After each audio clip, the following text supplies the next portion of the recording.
Bonjour tout le monde, c'est Margot, j'espère que vous allez bien, perso moi ça va. Du coup aujourd'hui on se retrouve pour un nouvel épisode et aujourd'hui je suis de retour une fois de plus pour les chapitres de Pete et Vegas, chapitre 13 et chapitre 14. Donc actuellement il nous reste plus que 2 épisodes ensemble, celui-ci et celui de la semaine prochaine et le roman sera officiellement terminé. Oui, ça va très vite, ça va très très vite. Donc voilà, on se retrouve pour les 2 chapitres que je vous ai cités. Comme d'habitude, installez-vous, petit plaid, petite bougie, petit matcha, café, comme vous voulez, et allons-y.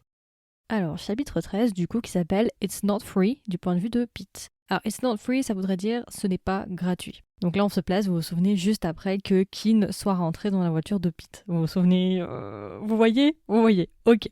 Alors, on nous explique visiblement qu'ils sont sortis, ils sont dehors, et du coup, Kin sort de la voiture, et on a l'apparition de Tay. Je sais pas si vous vous souvenez de lui, c'est un des meilleurs amis de Kin. Vous vous souvenez un petit peu? Et ben voilà, il est de retour, petite apparition, et justement, on va avoir une discussion entre Kin, Pete, Ray, et aussi du coup Tay.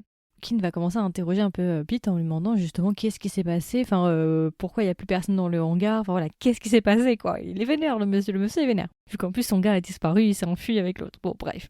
Pete il va un peu expliquer ce qui s'est passé et en fait avant même que Pete ait eu le temps vraiment de rentrer dans le vif du sujet et de dire exactement les motifs de Porsche et de Vegas, Kin il va lui couper la parole et il va lui dire en fait je sais ce que veut Porsche. Porsche est en train d'enquêter sur la mort de ses parents et veut se débarrasser de mon père. Pete, lui, ne s'attendait pas à ça, on ne s'attendait pas à ça, si, quoique on s'y attendait un peu parce qu'il avait l'air quand même assez calme. Il était quand même un peu trop calme. Bon, jusqu'à ce qu'il défonce la voiture de Pete, mais voilà, vous avez compris quoi. On comprend que Kin est bien au courant de ce que fait Kin. Je comprends pas du coup pourquoi il allait le mettre dans la sauce, Pete, quand genre il l'a convoqué en lui disant ouais, ils sont bizarres ensemble, ils passent beaucoup de temps. Genre pourquoi il a dit ça si après il nous dit en fait qu'il était au courant. Bref, bon, tu sais qu'il voulait juste foutre la merde en fait, hein. C'est peut-être son délire, je sais pas. Pete du coup va demander à Kin mais du coup tu comptes faire quoi par rapport à la situation, par rapport à Porsche maintenant que tu sais ses réels motifs, et Kin va lui retourner la question, il va lui dire et toi du coup qu'est-ce que tu comptes faire, et Pete va lui dire sans aucune hésitation que il fait confiance à Vegas, qu'il sait que malgré le fait qu'il ne soit pas d'accord sur la manière dont justement Vegas agit et la manière dont il approche cette vengeance là, il le soutient quand même et il lui fait quand même confiance. Pete va même dire qu'en fait, le fait de croire en lui, de faire confiance à leurs copains respectifs, en fait, et de justement les aider entre guillemets à faire leur vengeance, ce serait peut-être la meilleure manière d'arriver plus vite à une sorte de liberté et une sorte de paix. Et Kin va dire oui, mais le problème c'est que cette liberté, elle a un prix. Kin, toujours un peu rabat-joie, parce que justement, il va dire Kin que le problème pour lui, surtout particulièrement, c'est de voir qu'il rentre en conflit avec sa vie amoureuse, du coup. Et du coup, c'est vrai qu'il sait pas vraiment trop quoi faire. Vous voyez, c'est un peu normal, quoi. Il est censé être le fils héritier, il est très proche de son père, et de l'autre côté, t'as son copain qui veut tuer son père. Voilà, il y a toute cette question-là, et visiblement, Kin ne sait pas vraiment comment trop approcher le truc. Et en plus, Kin va réitérer avec justement le fameux slogan du daddy qui est l'amour en faible. Voilà, donc forcément, Kin, il n'est pas forcément très très bien actuellement, il sait pas vraiment quoi faire, il est face plutôt à un dilemme. Et Pete va y réitérer une fois de plus qu'ils pensent que la meilleure chose à faire, c'est d'avoir confiance dans leurs copains respectifs et justement de les aider un maximum à, entre guillemets, limiter la casse, mais en tout cas de leur faire confiance. Pete va rentrer à la maison, et quand il va rentrer à la maison, il va constater que les gardes du corps sont un peu chelous, ils ont l'air un peu tendus, ils ont la sueur au front, ils sont pas bien les gardes du corps, et il va tout de suite comprendre que notre fameux Vegas est arrivé, et non pas Vegas, mais Vegas majuscule. Donc Vegas majuscule est rentré à la maison, on ne sait pas comment, et Pete il va vite rentrer. Pete va monter du coup à l'étage, il sait très bien à quoi s'attendre quand il va ouvrir la porte. Déjà il entend déjà les bruits derrière la porte, il sait très bien que ça va être un sale quart d'heure. Et quand il va rentrer, il va trouver Vegas en train de retourner absolument toute la chambre, en train de hurler, en train de crier, en train de tout casser. Et quand Vegas va trouver Pete, tout de suite, instantanément, il va commencer à l'accuser, à lui demander pourquoi il est rentré aussi tard, où est-ce qu'il était. Il va commencer à piquer une crise de jalousie avec Ray. Pete et Vegas vont commencer à se battre. Pete va même mettre une gifle à Vegas. Et Vegas est sur le point justement de taper Pete, et au même moment, t'as Pete qui sort une seringue et qui injecte le fameux tranquillisant à Vegas, qui va perdre connaissance. Le fameux calmant du coup. Le lendemain matin du coup on se retrouve avec Vegas normal qui visiblement ne se souvient absolument pas de ce qu'il s'est passé la veille. En gros on nous explique que t'as Vegas qui est allongé, qui est en train de dormir, et tu as Pitop, Pete et Macao, et en fait on va avoir une discussion avec Pete et Pitop.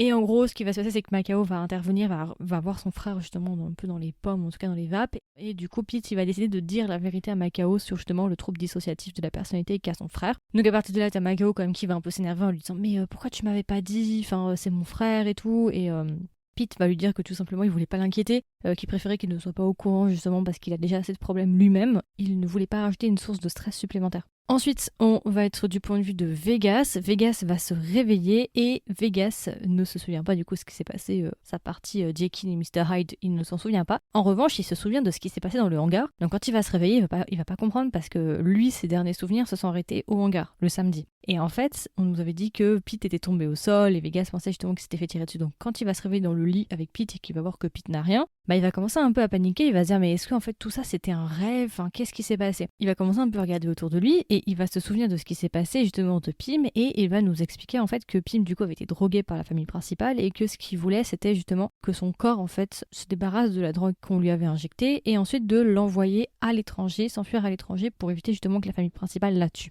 Ça, c'était ses vraies intentions. Après, il s'est passé ce qui s'est passé. Quand il va voir Pete à côté de lui qui va bien, il va commencer à se demander mais est-ce qu'en fait tout ça c'était un rêve? En fait, Pym elle est pas morte, il s'est rien passé du tout, qu'est-ce qui se passe ces derniers temps? Vraiment, c'est n'importe quoi, je me souviens de rien, tout se mélange et tout. Vegas n'est pas dans un très très bel état. On nous explique visiblement que là, on est lundi, donc il y a 2 jours qui sont passés quand Vegas justement s'est réveillé. Vegas va partir en courant dans son bureau, il va essayer d'appeler Porsche. Porsche ne va pas répondre au téléphone. Il va ensuite appeler Master qui, lui, va répondre et Master va lui annoncer la nouvelle qu'effectivement Pym est bien morte. Porsche n'a pas fait exprès mais qu'il a tiré sur Pym sans le vouloir. Alors ça, je suis pas tout à fait sûre qu'il n'a pas fait exprès. Moi, je pense quand même qu'il l'a fait exprès. Je suis désolée, mais bon, ça m'étonnerait que... Oh, oups, ça a ricoché. Je suis pas sûre.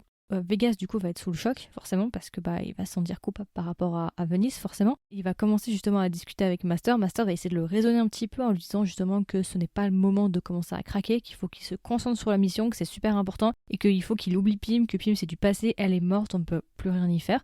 Donc il va essayer de le raisonner tant bien que mal, mais Vegas lui n'est vraiment pas bien. Il va raccrocher le téléphone et quand il va se retourner, il va rencontrer du coup notre cher Ray. Oui, parce qu'il ne l'avait jamais rencontré. En tout cas, pas quand il était Vegas normal. Et du coup, pour la première fois, justement, Macao va introduire Ray à Vegas en lui expliquant que c'est le garde du corps secret de Pete, machin.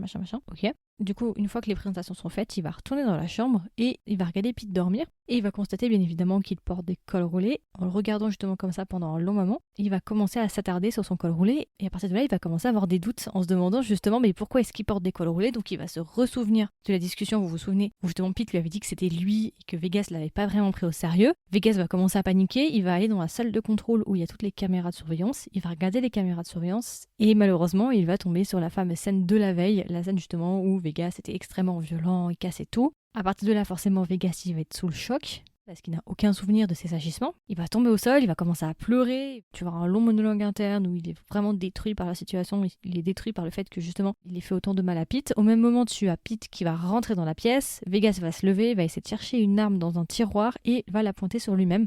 Pete va essayer de récupérer l'arme, ils vont se battre, Vegas va décider de prendre la fuite et de s'enfuir de la maison. Et du coup, le chapitre 13 se termine sur Vegas qui prend la fuite de la maison. Et Pete qui essaye tant bien de mal de le suivre, mais qui est malheureusement stoppé par les gardes du corps de la famille secondaire. Ça, c'est la fin du chapitre 13. Donc, on a enfin, du coup, Vegas, c'est bon maintenant, il est au courant que c'est lui. On commence un petit peu plus à avancer sur ce point-là. Après, il n'y a pas non plus énormément d'informations, mis à part le fait que on connaît un peu plus le monologue interne sur Pym, mais qu'en fait, il voulait pas du tout la tuer, c'était pas ce qui était prévu, mais que ça a dérapé. Donc on va directement passer au chapitre 14, qui est cette fois-ci, qui est toujours du point de vue de Vegas, et qui est « But I am ». La traduction littérale, ce serait « Mais je suis ».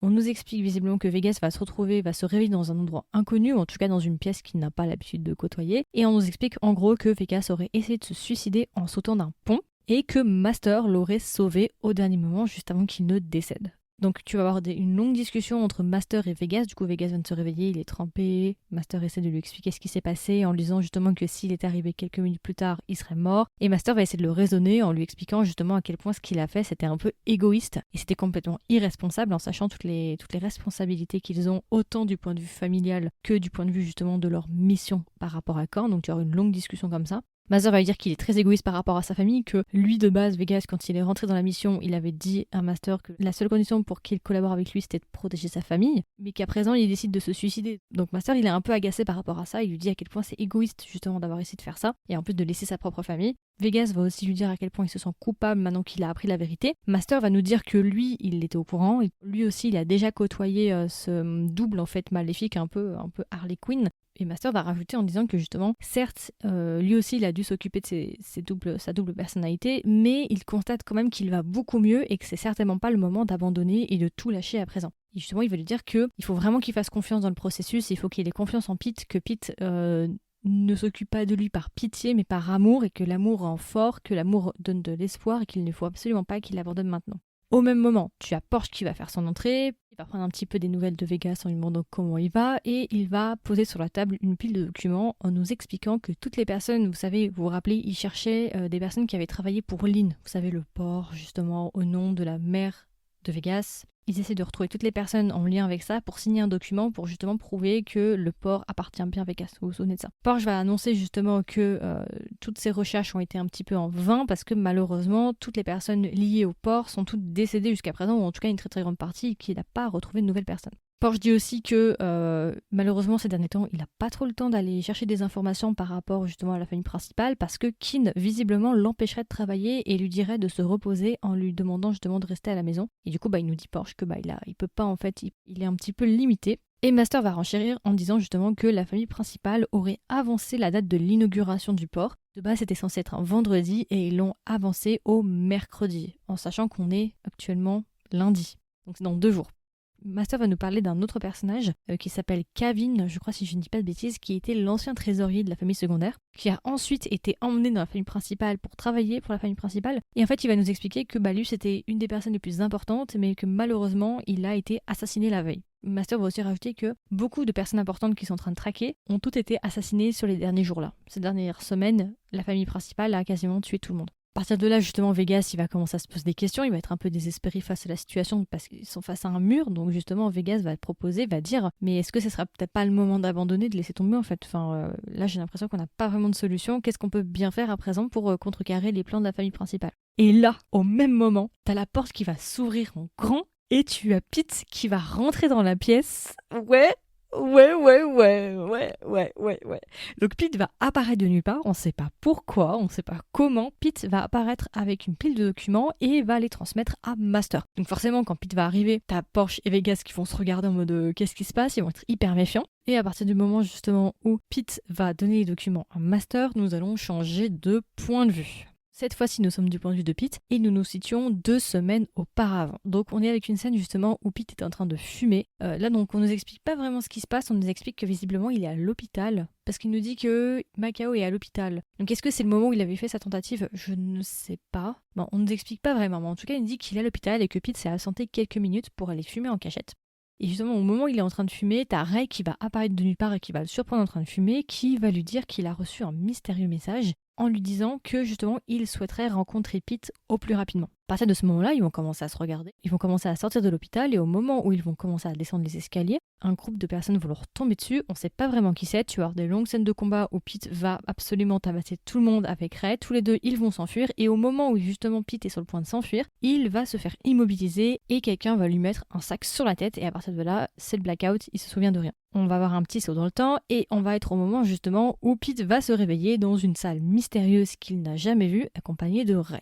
Pete, bien évidemment, on vient de lui mettre un sac sur la tête, donc forcément, il n'est pas tout à fait confiant. Il va enlever le sac, il va commencer à discuter avec Ray. Ray, il sait pas trop quoi dire, il a l'air un peu mal à l'aise par rapport à la situation. Et au moment où Pete est sur le point de parler, t'as une voix mystérieuse qui va justement les interrompre. Vous voyez le truc venir ou pas? En fait, on nous explique que c'est Master qui les aurait kidnappés. Donc Master va se présenter avec sa voix, vous savez, il a une voix modifiée et tout. Il va commencer à se présenter et il va dire justement qu'il est la personne qui est derrière justement Vegas et Porsche et c'est lui qui protège Vegas et Porsche.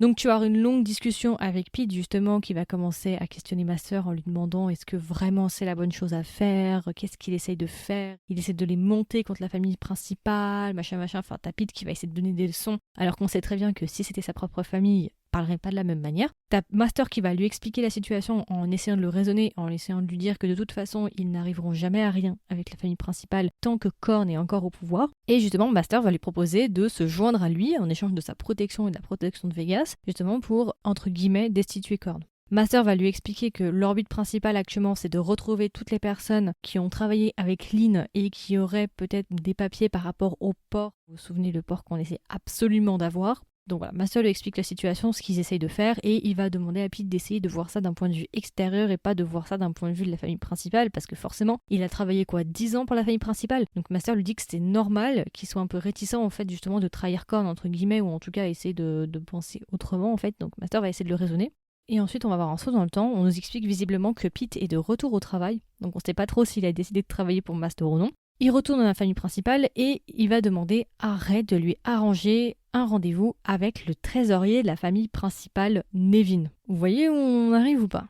Donc tu vas avoir une scène justement où Navin et Pete vont se rencontrer et Pete va commencer à discuter avec Navin en lui disant qu'il souhaiterait lui proposer des investissements assez intéressants, un petit peu en cachette, et il va commencer à lui parler du fameux port, le port justement qui est censé être à la famille principale mais qui est en réalité celui de Vegas.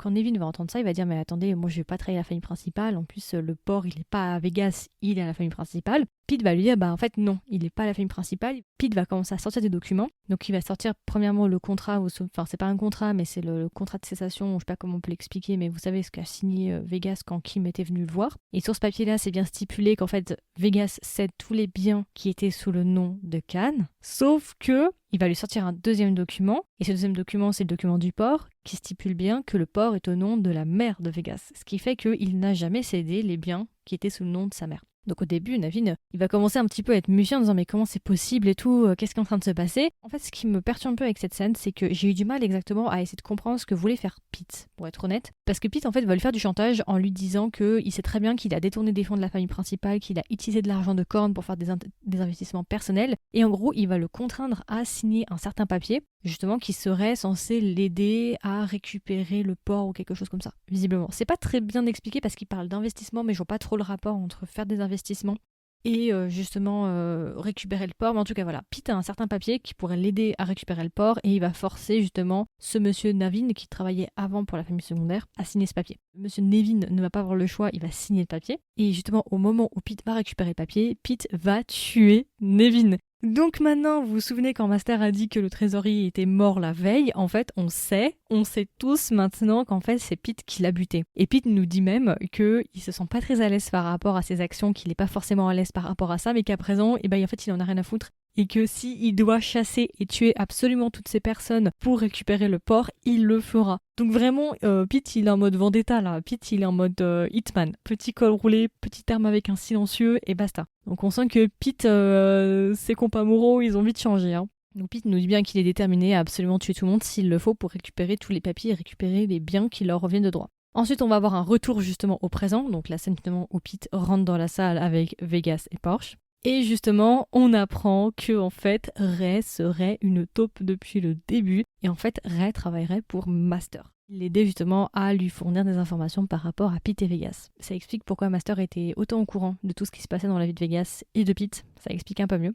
Et du coup, le chapitre 14 va se terminer justement sur un monologue avec Ray et Pete. Ray qui explique la situation de pourquoi il a fait ça, pourquoi il lui a menti, que c'était pour mettre de l'argent de côté, pour sa famille, ce genre de choses. Et du coup, on va terminer sur Pete qui lui dit qu'il le pardonne et que justement, il souhaite rentrer à la maison. On termine là-dessus pour le chapitre 14. Grosse révélation, Ray était une taupe depuis le début. C'est vrai que c'est pas étonnant parce que c'est vrai que Ray il est un peu apparu nulle part, on va pas se mentir. Ray était une taupe. En plus on nous explique que Ray c'était un garde du corps de la famille principale mais très haut placé. Ça c'est quelque chose qu'on nous a dit aussi.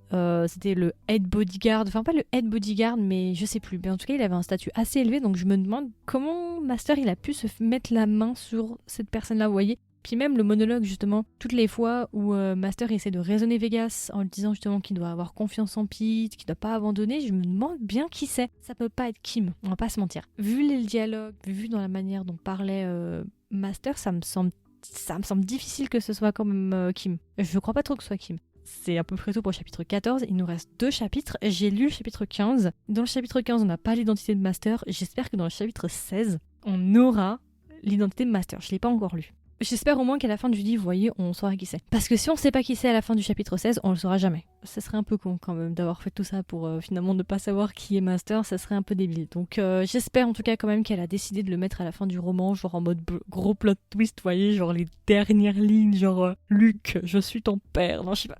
Si vous avez la ref, voilà. Et la semaine prochaine, à mon avis, ça risque d'être un peu plus pimenté. Je pense que ce sera pimenté la semaine prochaine, à mon avis. Donc voilà, c'est à peu près tout pour les 2 chapitres de Pete et Vegas, chapitre 13 et chapitre 14. Comme d'habitude, n'hésitez pas à me donner vos retours, qu'est-ce que vous avez pensé de ces 2 chapitres. Et aussi, n'hésitez pas à me dire ce que vous pensez de ce concept, parce que oui, c'est bientôt terminé, encore une semaine. Est-ce que vous avez hâte pour la semaine prochaine? Perso, j'ai hâte de fou. Franchement, j'ai trop hâte pour le chapitre final. J'espère qu'il sera bien. Et voilà, si jamais il y aura une section commentaires si vous m'écoutez sur Spotify, si jamais vous voulez être au courant des dernières sorties du podcast, n'hésitez pas à vous abonner, et si jamais vous aimez bien ce que je fais, n'hésitez pas à laisser une note. Et puis voilà, écoutez, je vous souhaite une agréable journée ou une agréable soirée, et je vous dis à la semaine prochaine pour un nouvel épisode. Bye bye!